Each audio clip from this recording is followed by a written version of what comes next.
Bonjour tout le monde.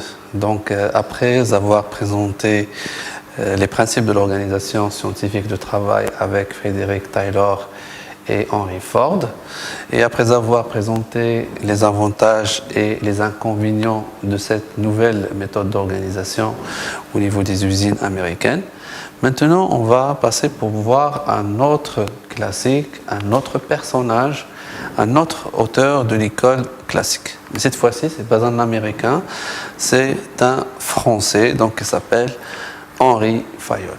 Alors, Henri Fayol également, c'est un personnage qui est très célèbre, c'est une personne qui est très célèbre. Donc, il était ingénieur, c'est génie civil, et des mines en France. Alors, contrairement à Taylor et également à Ford, Henri Fayol va porter son attention à l'étude de l'organisation administrative du travail. Et quand on parle de l'organisation administrative, c'est-à-dire que Fayol s'est intéressé essentiellement à l'étude de la direction générale, mais ce qu'on appelle également le top management.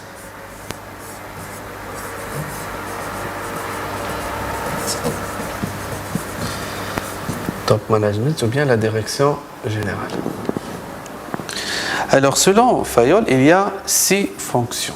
Il y a la fonction technique. Donc, la fonction technique est chargée de gérer les ressources matérielles. Et son objectif et sa mission, c'est de produire. C'est de produire des biens et services.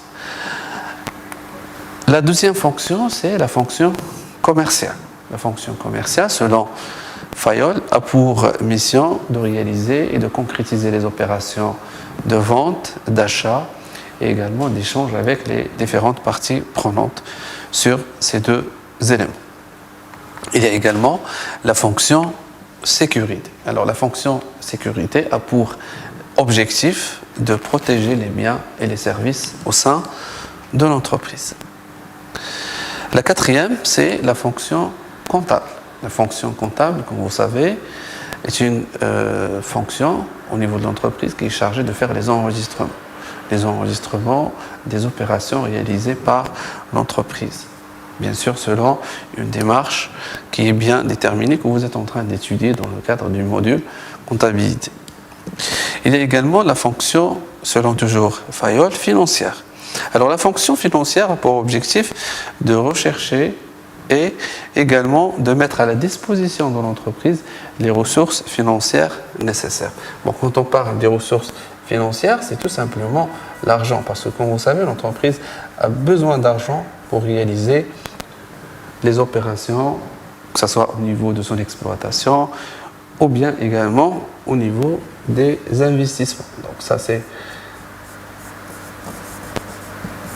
Alors, la recherche de ces ressources est attribuée à cette fonction financière.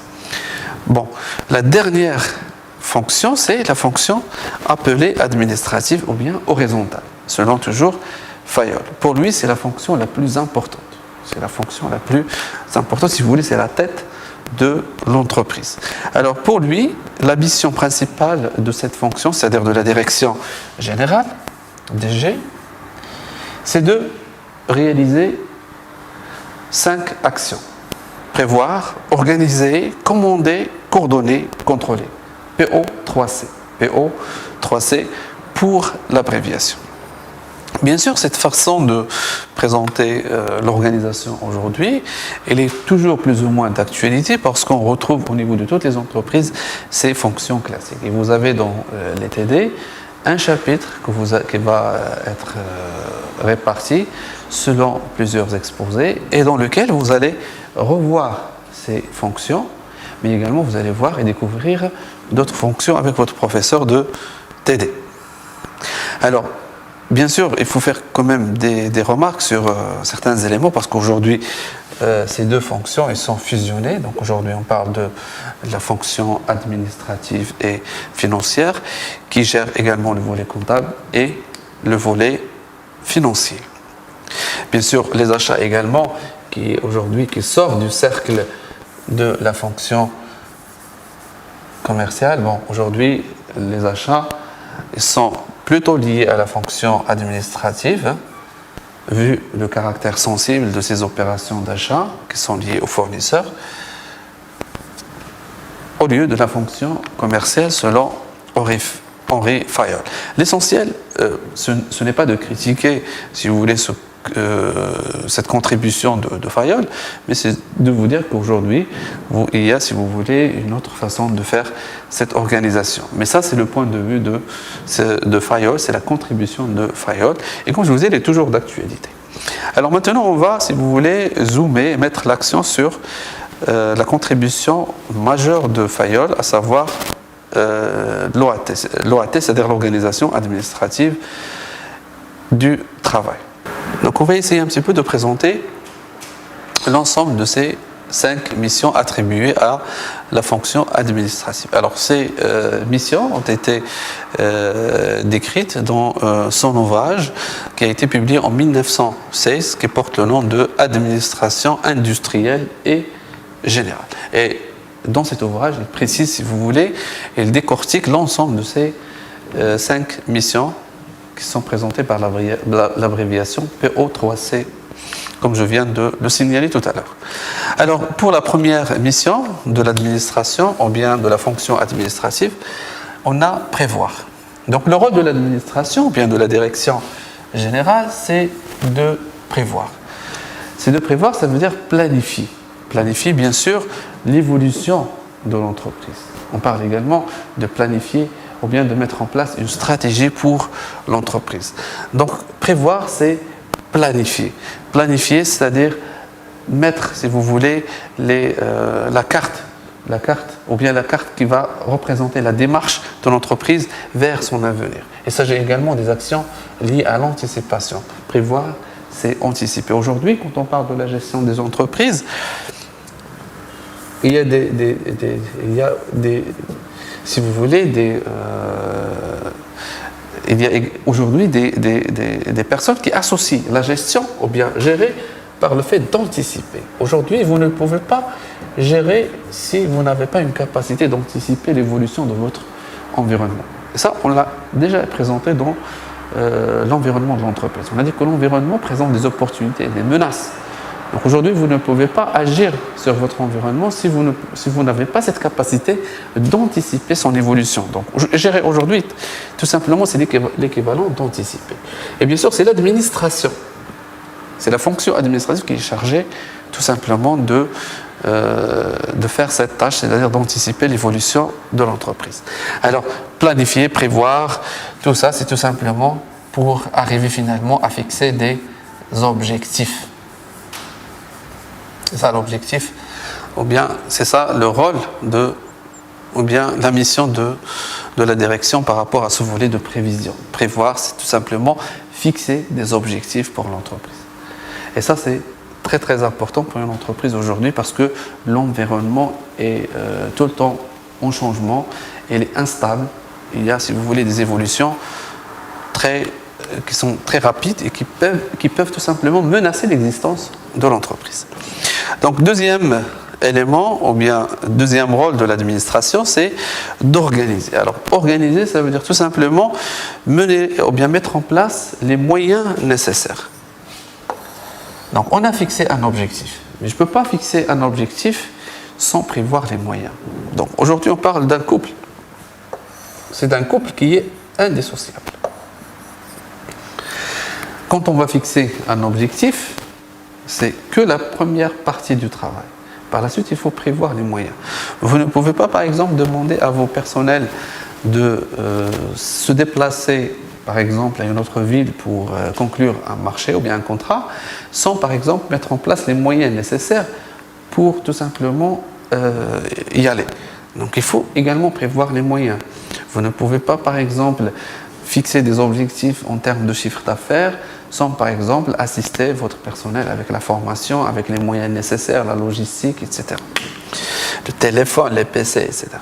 Donc, organiser, c'est dans ce sens-là, c'est-à-dire tout simplement mettre en place les moyens nécessaires afin d'atteindre ces objectifs. Alors, le troisième élément, bien, le troisième rôle de l'administration, c'est commander. Alors, commander, on est maintenant entré dans l'action. Tout à l'heure, on a parlé de planification, donc c'est anticiper. On a maintenant prévu les moyens nécessaires. Troisième élément, c'est de commencer l'action. Donc, on va commencer l'action et on va suivre et surveiller l'évolution des tâches. Donc, on va indiquer les tâches, on va gérer les ordres et également donner les ordres ou les directives. Ça, c'est le troisième rôle de l'administration. Donc, l'administration doit indiquer les tâches. Donc, après avoir fixé les objectifs et prévoir les moyens, elle doit indiquer les tâches, gérer les hommes, donner des ordres et des directives. Alors, par la suite, on doit coordonner parce que au fur et à mesure qu'on est en pleine action, il y a souvent des conflits. Et ça, je l'ai déjà discuté auparavant. Donc, il y a toujours des conflits entre les managers, entre les responsables et entre les mêmes membres d'une équipe. Donc, la direction doit harmoniser toutes ces actions, doit tout simplement agir en maître d'orchestre afin de faire converger ces conflits, afin de tout simplement de canaliser vers l'atteinte du même objectif. Et là également, c'est un rôle qui est attribué à la direction générale. Alors après tout ça, et la dernière action consiste simplement à contrôler. Alors après coordonner, il y a tout simplement contrôler.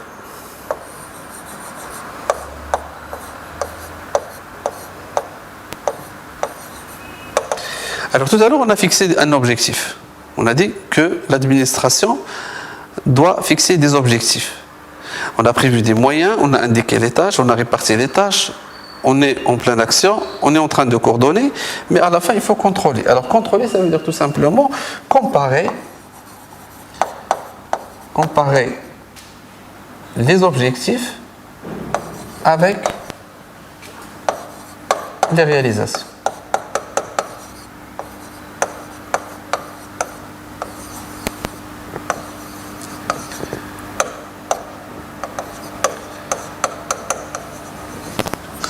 Voilà, donc dernière mission, c'est, comme j'ai dit, de contrôler. Contrôler, ça veut dire tout simplement comparer les objectifs avec les réalisations. Les objectifs que nous avons fixés ici, on ne va pas les atteindre forcément. Donc à la fin de chaque période, l'administration, ou bien la direction générale, doit arrêter les réalisations et voir combien on a d'écart. L'écart, donc c'est la constatation des écarts. Bien sûr, souvent, on n'arrive pas à atteindre l'objectif à 100%. Donc il y a souvent un écart. Et donc par la suite, qu'est-ce qu'il faut faire? Il faut voir qu'est-ce qui se passe, faire une étude, un diagnostic sur ces écarts, et par la suite, on va fixer des nouveaux objectifs. Dans le cadre de la planification, par la suite, on va prévoir les moyens, par la suite, on va indiquer les tâches et répartir les tâches, on va mener des actions d'harmonisation, et par la suite, on va contrôler, et ainsi de suite. Donc il s'agit ici d'un cercle, si vous voulez, vicieux et continu. Voilà, si vous voulez, pour ces PO3C. Donc après le PO3C que nous avons présenté, qui concerne le rôle de la fonction administrative selon Fayol, Fayol également a présenté aux entreprises ce qu'il appelle, ou bien ce qu'il appelle les 14 principes d'une bonne administration et d'une bonne organisation. Alors le premier principe selon Fayol, c'est la division du travail. Alors Fayol, elle est pour la spécialisation. Elle est pour la spécialisation des fonctions. Bien sûr, cette spécialisation, on l'a vu avec Taylor et également Ford. Donc c'est la même idée, c'est une idée partagée avec Fayol, qui est pour la spécialisation des fonctions et également la séparation des pouvoirs. C'est pourquoi il a présenté les 6 fonctions, et chaque fonction, il a un pouvoir, un territoire qui est bien limité.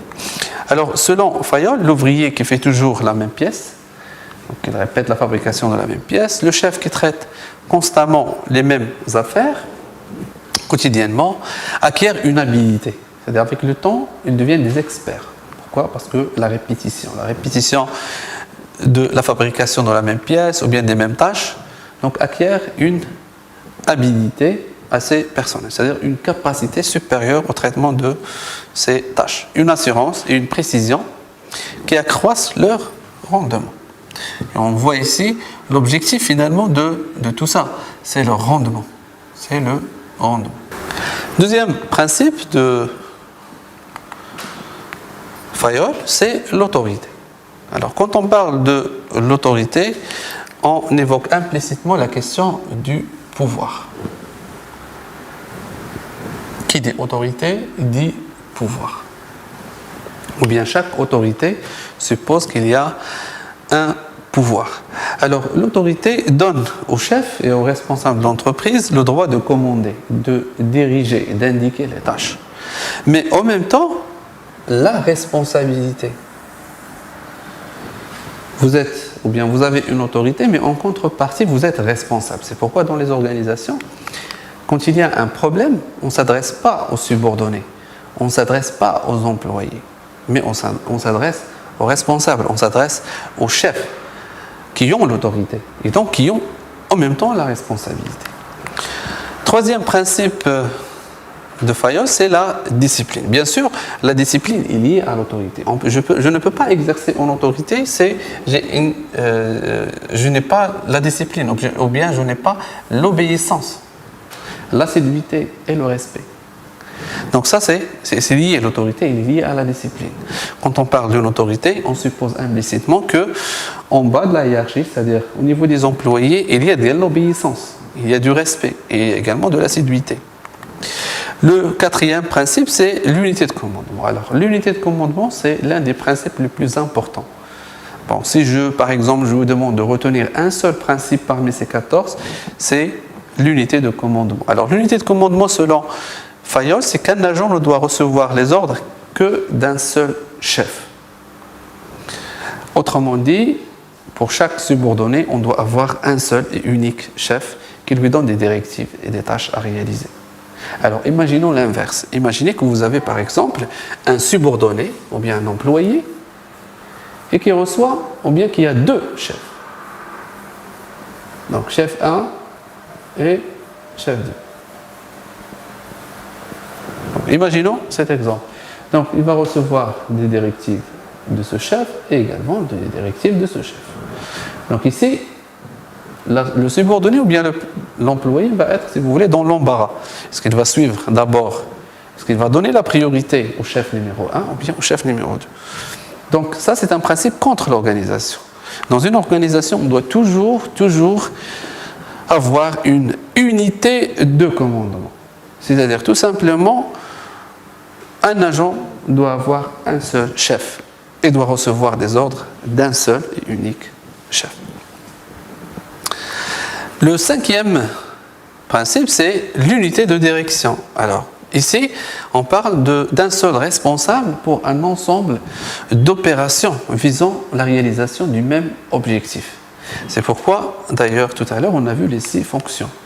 C'est-à-dire, on a par exemple les tâches comptables. Les tâches comptables qui concernent le volet juridique, donc des enregistrements, mais également des déclarations au niveau de l'administration fiscale. Également le traitement de certaines opérations litigieux avec également l'administration autre en cas de contrôle fiscal ou autre. Donc pour ce genre pour l'ensemble des opérations comptables, on doit avoir un directeur qu'on appelle aujourd'hui un directeur administratif et financier. Il s'occupe de toutes les opérations concernant l'objectif de réaliser des enregistrements comptables et annexes. D'accord ? Si je prends par exemple la direction commerciale, donc on a souvent un directeur commercial. Et ce directeur commercial se charge de toutes les opérations de vente. Donc les opérations de vente, de suivi de clients et également en termes de suivi de remboursement des créances clients. Donc pour l'ensemble de ces opérations, on a un seul responsable. On a un seul responsable qu'on appelle par exemple le directeur commercial et ainsi de suite pour les autres fonctions.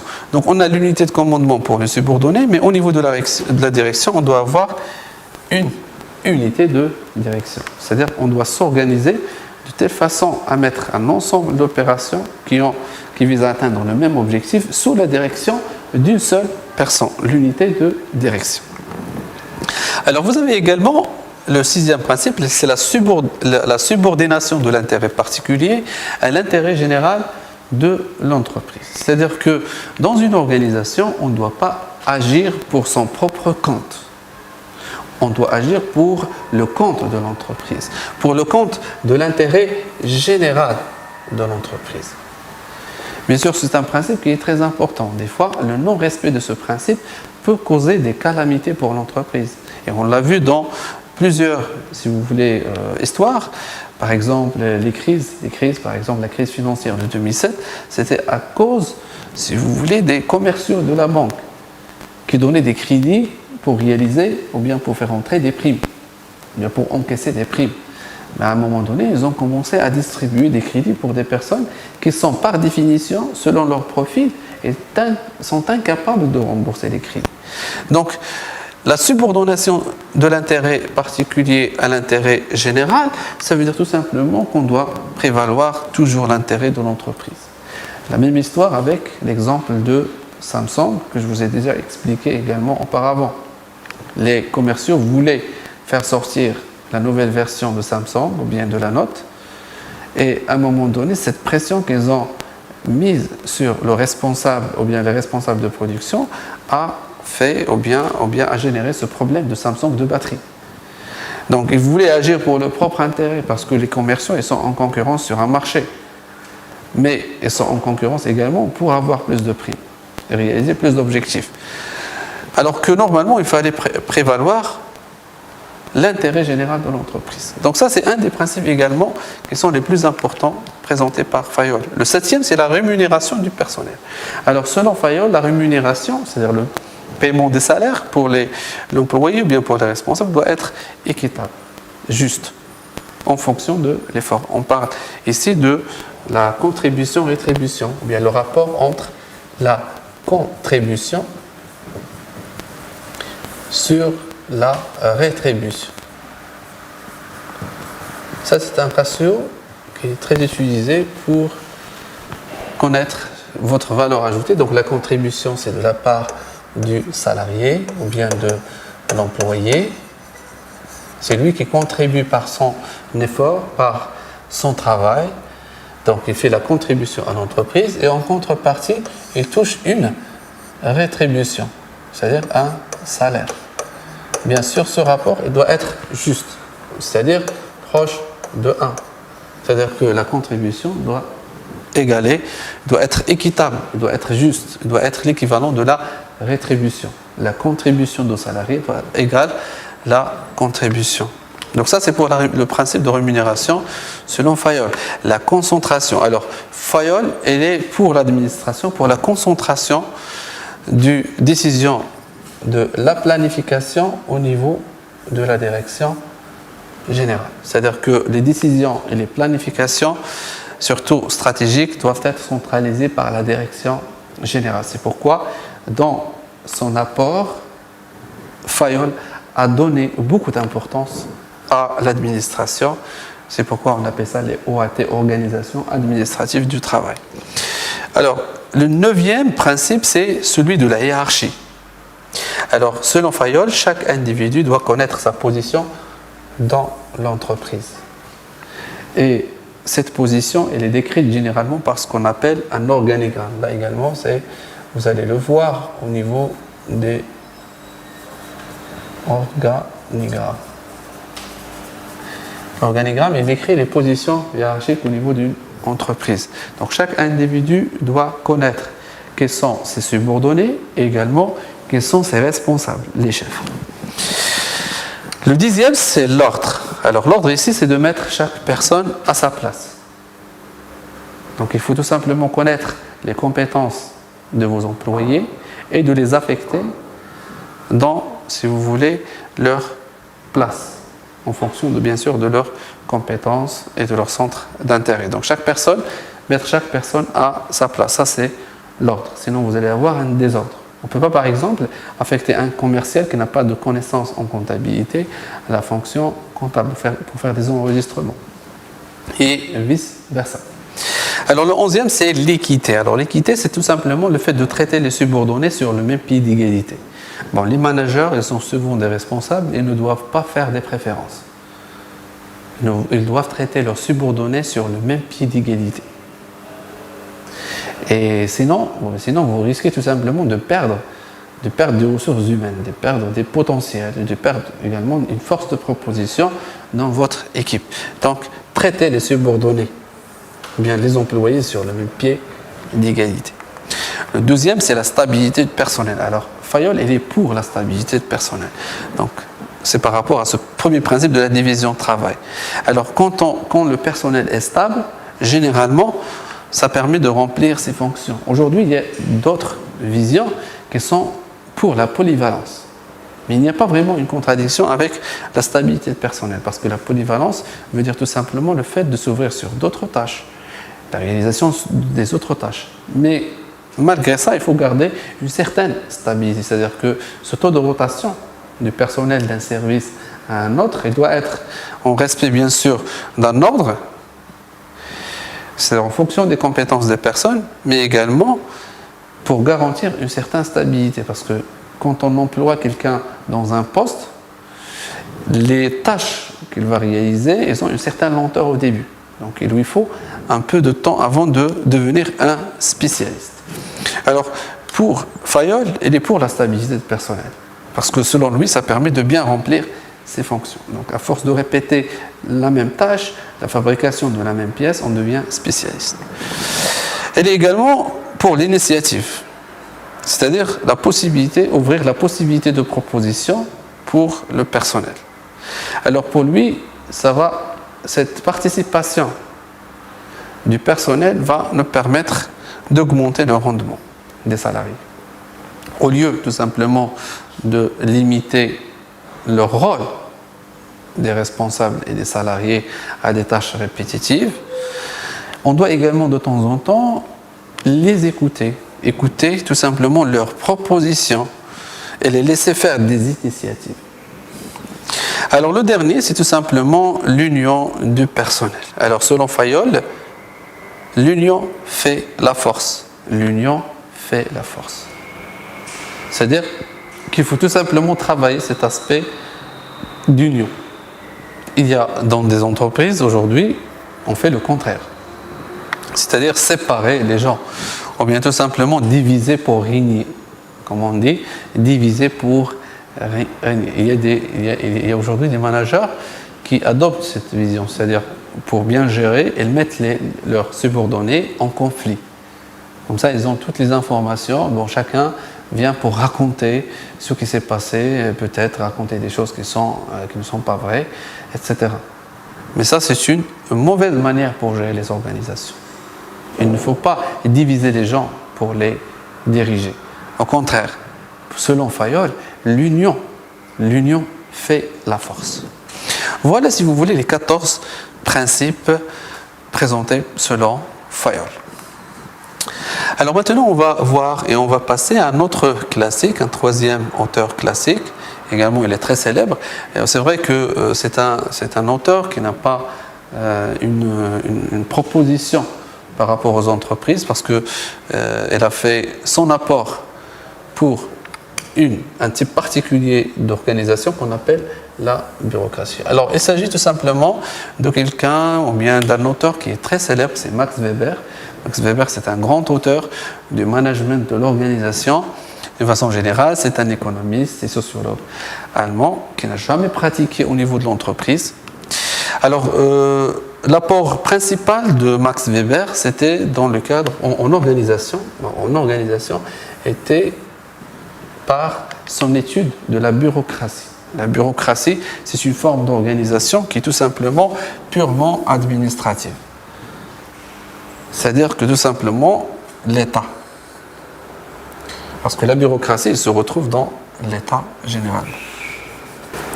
Alors cette forme d'organisation existe également dans les hôpitaux, les écoles, etc. Tout ce qui est public, les administrations publiques de façon générale.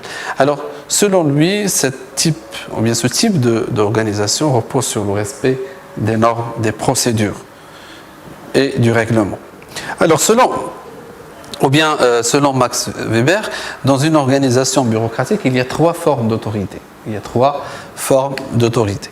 Il y a l'autorité traditionnelle. Alors, elle repose sur les mœurs, les coutumes du passé, les traditions, les habitudes, etc. Et l'exemple type qu'on peut imaginer, c'est par exemple le roi d'une monarchie.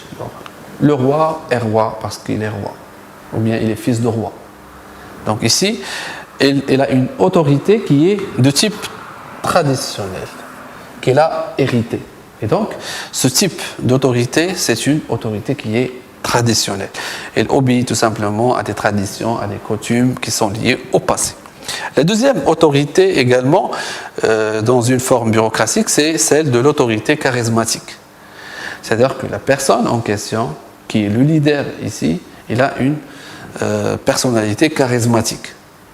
Donc il a des qualités qui sont personnelles et qui sont exceptionnelles, qui tout simplement font les distinguer, ou bien font le distinguer.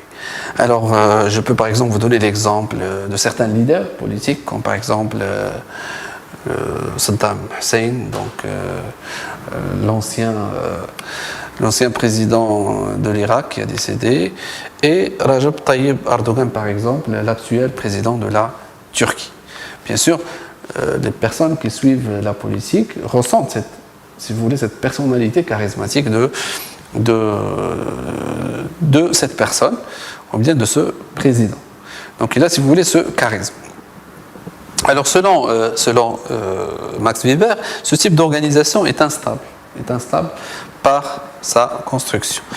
La dernière autorité, selon toujours Max Weber, c'est l'autorité dite rationnelle, ou bien également légale. Alors selon Max Weber, il s'agit tout simplement de confier la gestion ou bien l'organisation à une personne qui a des compétences qui sont attestées, qui sont reconnues. C'est une personne qui est reconnue par sa compétence. Alors, selon lui, cette autorité qui repose sur la raison, parce que c'est l'autorité rationnelle, ça veut dire qu'il se base sur la raison. On va mettre la bonne personne parce que c'est à la tête de l'organisation, parce que tout simplement c'est une personne qui est compétente. Et là, le savoir, il a le savoir-faire, le savoir-être pour diriger cette organisation. Selon Max Weber, cette forme d'autorité est la plus performante, car elle est clairement définie.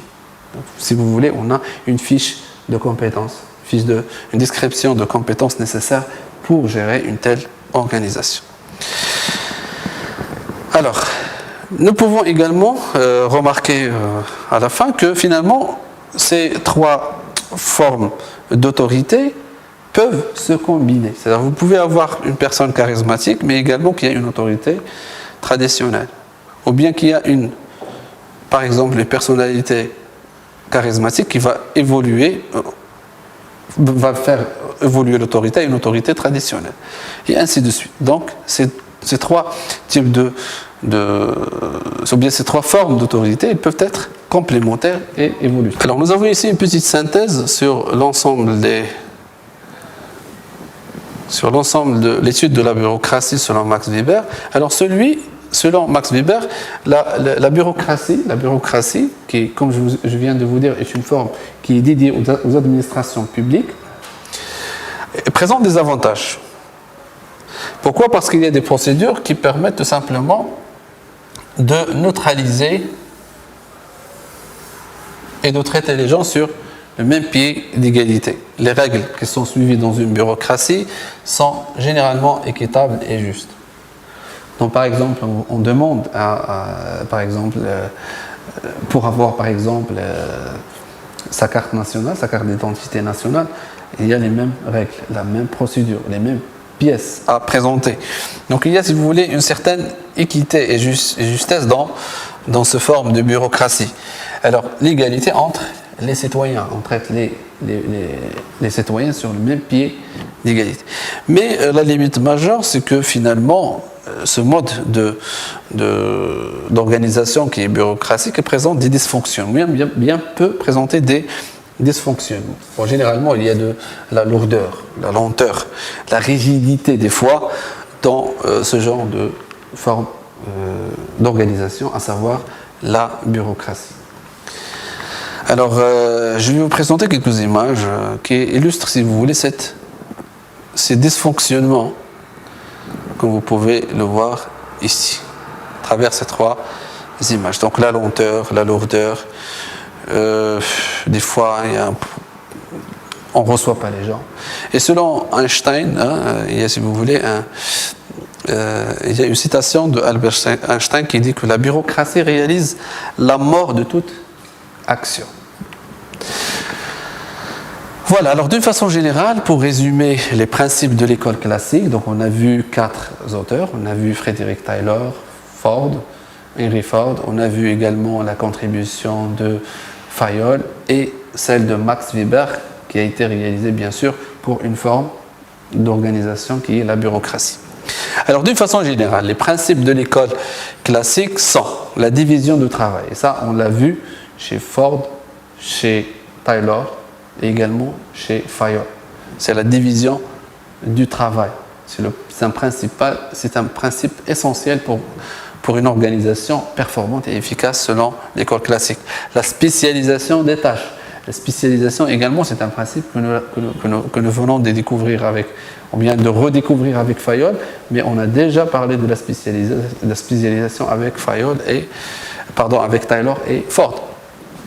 La spécialisation des tâches, parce que quand on devient spécialiste, ça permet de devenir performant, ça permet d'augmenter le rendement.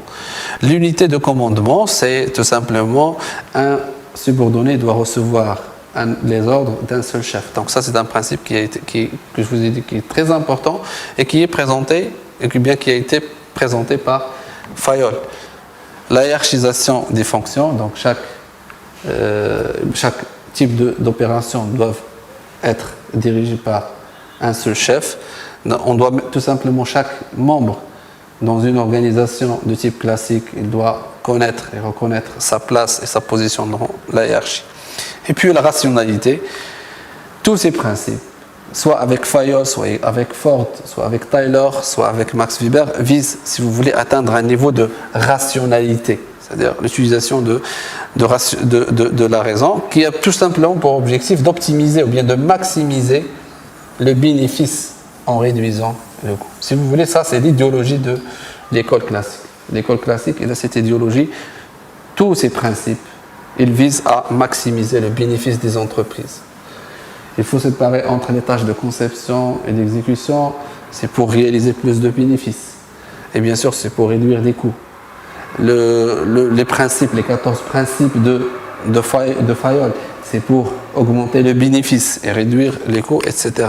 Et même avec la bureaucratie, d'accord ? Selon la vision de Max Weber, ça va permettre d'augmenter davantage le bénéfice. Et le bénéfice, ça peut être, si vous voulez, matériel, mais également, si vous voulez, immatériel. Voilà. Donc c'est tout avec l'école classique. Donc dans le prochain épisode, on va découvrir et entamer l'école des relations humaines.